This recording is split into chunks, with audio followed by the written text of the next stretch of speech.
नमस्कार। भोरे भोर में आपका एक बार फिर से बहुत बहुत अभिनंदन करते हैं, स्वागत करते हैं। और बिहार के राजनीति की जुड़ी हुई ये जो सबसे अहम खबर है कि आखिर नीतीश कुमार के गियर बदलते ही भारतीय जनता पार्टी में हड़बड़ी और हलचल क्यों मच गई है।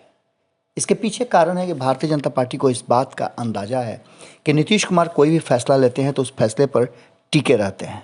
इसके साथ ही अब धीरे धीरे कई राज्यों के सर्वे भी आने लगे हैं जहां इस साल के बीतते ही चुनाव की प्रक्रिया शुरू हो जाएगी। इन सारी बातों को लेकर के, नीतीश कुमार के एक्शन को लेकर के भारतीय जनता पार्टी को सोचने के लिए मजबूर होना पड़ा है।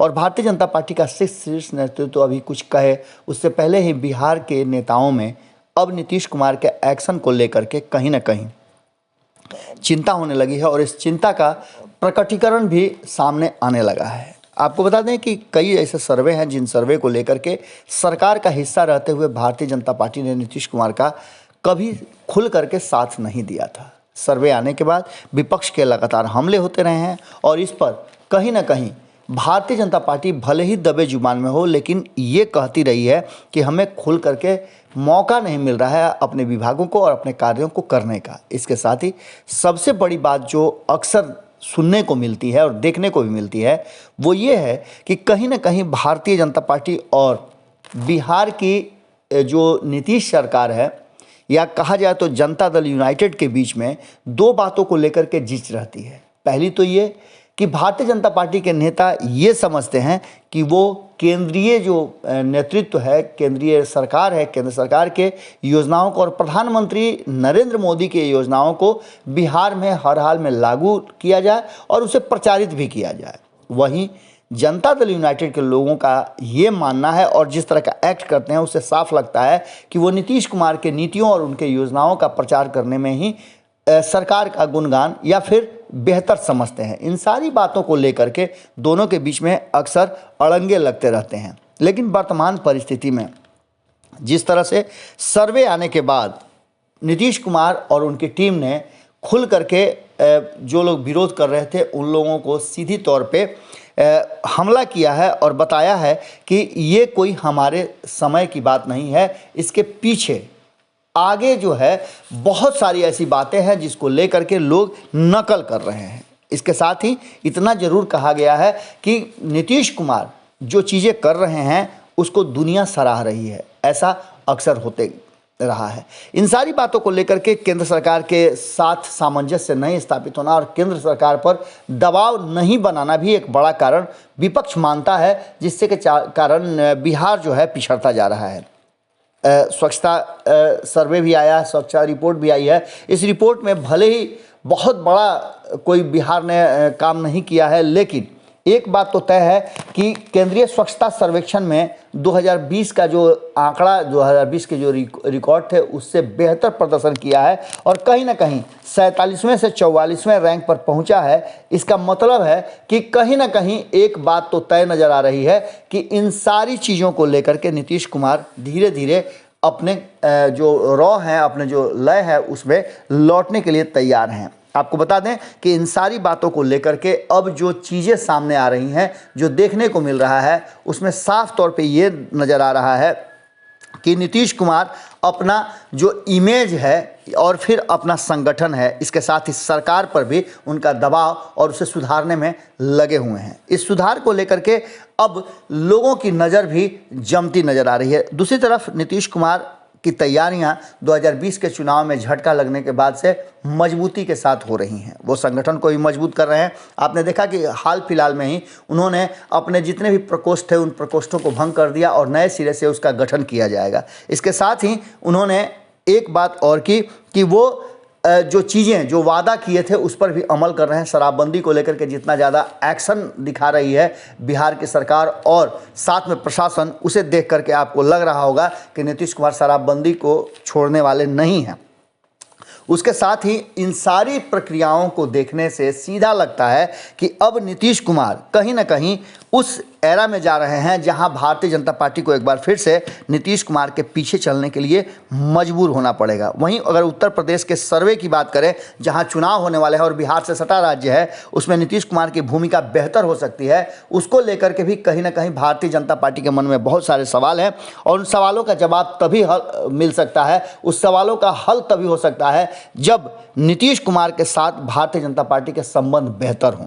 इस बेहतर संबंध को करने के लिए कहीं ना कहीं भारतीय जनता पार्टी ने अपने पुराने नेताओं को काम में लगा दिया है। एक तरफ जहां जनक राम को आपने देखा कि 2 दिन पहले ही भले ही अपने विभाग के कार्यों से, विभाग के अधिकारियों से असंतुष्ट रहे हों, लेकिन उन्होंने साफ तरीके से नीतीश कुमार की बड़ाई करने में जरा भी कोताही नहीं बरती। लगातार वो नीतीश कुमार की बड़ाई करते रहे हैं और नीतीश कुमार का गुणगान करने में उन्होंने कोई कसर नहीं छोड़ा है। उन्होंने साफ तरीके से कहा है कि बिहार में जिस तरह से नीतीश कुमार ने पिछले 16 सालों में कार्य किया है, उसका कोई भी सानी नहीं और दूर दूर तक नीतीश कुमार का कोई विकल्प नहीं है। यानी कि उन्होंने स्पष्ट कर दिया है कि भारतीय जनता पार्टी में ऐसा कोई नेता नहीं है जो नीतीश कुमार के स्थान को ले सके। इसके साथ ही आपने जिस तरह से देखा कि तारकिशोर प्रसाद जो नीतीश सरकार में मंत्री हैं और उनके बाद उनका स्थान आता है, वो उप मुख्यमंत्री हैं, उन्होंने भी नीतीश कुमार की खूब जमकर तारीफ की।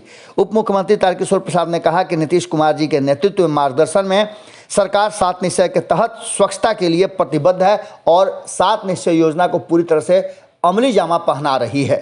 आपको पता है कि 7 निश्चय योजना को लेकर के किस तरह की बातें चल रही हैं। वहीं दूसरी तरफ से Bharatiya Janata party double game अगर कहा जाए तो कर रही है कि चिराग पासवान जिस तरह से हमला कर रहे हैं नीतीश कुमार पर, वो भी एक अलग मुद्दा है और दूसरी तरफ विपक्ष भी हमलावर है। इन सारी बातों को लेकर के जिस तरह से मंगल पांडे लगातार आपने देखा होगा कि अपने विभाग को लेकर के और नीतीश कुमार के फैसले को लेकर के वो भी लगातार नीतीश कुमार की बड़ाई करते रहे हैं। इन सारी बातों को लेकर के नीतीश कुमार के एक्ट और एक्शन को लेकर के एक चीज़ तो पक्का नज़र आ रहा है कि नीतीश कुमार धीरे धीरे अपने आप को मजबूत कर रहे हैं और इस मजबूती में एक बात तय नज़र आ रही है कि नीतीश ने सीधे तौर पे ये दर्शा रहा है नीतीश कुमार का एक्शन कि वो गियर बदल रहे हैं और गियर बदलते ही भाजपा में हलचल तेज हो जाना ये लाजमी लगता है। एक तरफ जहां भारतीय जनता पार्टी नीतीश कुमार को अपने खेमे में बनाए रखने के लिए पुरजोर कोशिश करना शुरू कर चुकी है,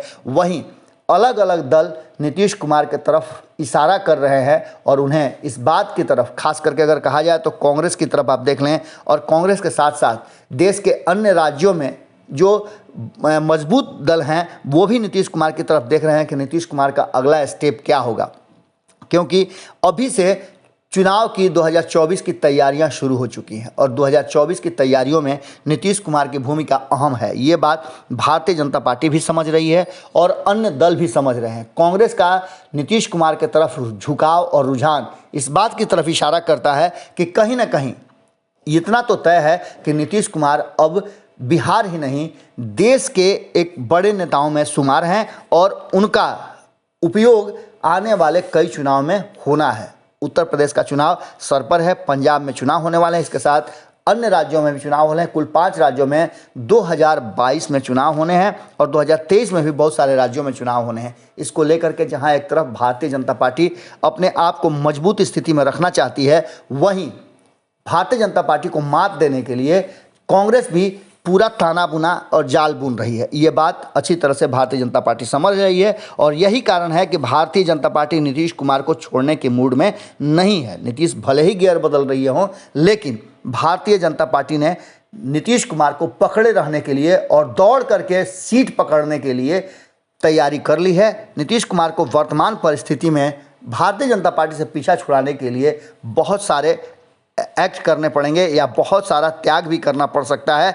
हो सकता है कि बिहार की सरकार भी चली जाए, क्योंकि अब तक तेजस्वी यादव ने ये खुल करके एक बार भी नहीं कहा है कि नीतीश कुमार यदि भारतीय जनता पार्टी को छोड़कर आते हैं तो वो उनके साथ खड़े नजर आएंगे। परिस्थिति जन्य क्या होगा ये तो वक्त आने पर पता चलेगा, लेकिन इतना तय मान के चलिए कि नीतीश कुमार के गियर बदलने के बाद भारतीय जनता पार्टी में खलबली जरूर मच गई है और ये खलबली इस बात की तरफ इशारा कर रही है कि कहीं ना कहीं नीतीश कुमार के मन में बहुत सारी बातें हैं, वो उसको एक्शन में ला रहे हैं। अब इन सारी बातों को लेकर के जो प्रतिक्रिया हो रही है वो भी इस बात की तरफ इशारा कर रही है कि कहीं ना कहीं बिहार में राजनीतिक जो हालात हैं और राजनीतिक जो चेहरे हैं वो बदलने वाले हैं, जिसकी शुरुआत कहीं ना कहीं नीतीश कुमार ने अपने प्रकोष्ठों के गठन को लेकर के और उनको निरस्त करके दिखा दिया है। अब देखने वाली बात होगी कि भारतीय जनता पार्टी नीतीश कुमार को साधने के लिए और क्या क्या एक्शन करती है। जुड़े रहिएगा भारत लाइव के साथ। भोरे भोर में हम आपसे यही विदा लेते हैं। बाकी की खबरों के लिए आपको भारत लाइव को सब्सक्राइब कर लेना चाहिए और साथ ही इसे शेयर भी करना चाहिए, जिससे कि खबरें अधिक से अधिक लोगों तक पहुंच पाए। बहुत बहुत धन्यवाद। नमस्कार। अगर ये वीडियो पसंद आई और वह बिहार के राजनीति और बिहारियत से सरोकार रखेनी तो सब्सक्राइब बटन दबा के चैनल के सब्सक्राइब कर ली। ओजे एगो घंटी बा, ओकरा बटन दबा देला से कुल सटीक और मारक खबर रुआ मुफ्त में मिल जाई। अगर रुआ पत्रकारिता के हमनी के नया प्रयोग में सहयोग कर चाहतानी तो ज्वाइन बटन दबा दी। पेटीएम नंबर नोट कर ली 9386816700। धन्यवाद।